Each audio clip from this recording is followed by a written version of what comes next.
Веќе 11-ти ден се води борба со огнената стихија на планината Готен. Пламените јазици, високи и по неколку метри, кои го зафатија тромеѓето на општините Василево, Радовиш и Берово, го утаат се пред себе. Гори нискостеблеста шума, смрека и ниска вегетација.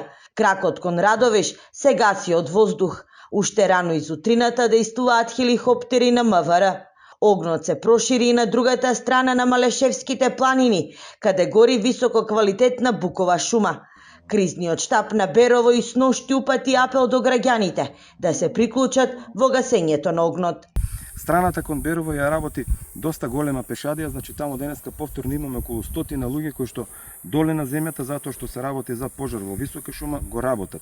Она кое што тука дополнително треба граѓаните да го знаат е дека во моментов на кракот Радовиш, тоест во близина на селата Злеово, Покрајчево, Подареш и Јаргулица, имаме стационирано 6 БТРи, 5 Хермелини и 8 Пинц Гауери, секако подпомогнати со воздушна поддршка. Со булдожери и трактори се прават заштитни прстени кои служат како бариера за да се спречи ширењето на огнот. Овие прстени се поставуваат во правец на движење на огнот, со што се овозможува поефикасна интервенција. Очекуваме за некој саат до саат и пол целата механизација да го направи оној планиран заштитен појас околу сите населени места и со тоа пожарот би останал во еден контролиран простор, кој што дополнително во текот на наредниот период ќе го работиме за да дојде до негово целосно угаснување.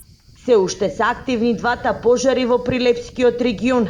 Гори во македонски Брод Желино, а во атарот на село Нерав Крива Паланка гори висока борова шума. Под контрола се ставени пожарот кај струмичкото село Баница, како и пожарите на планините Серте и Плачковица.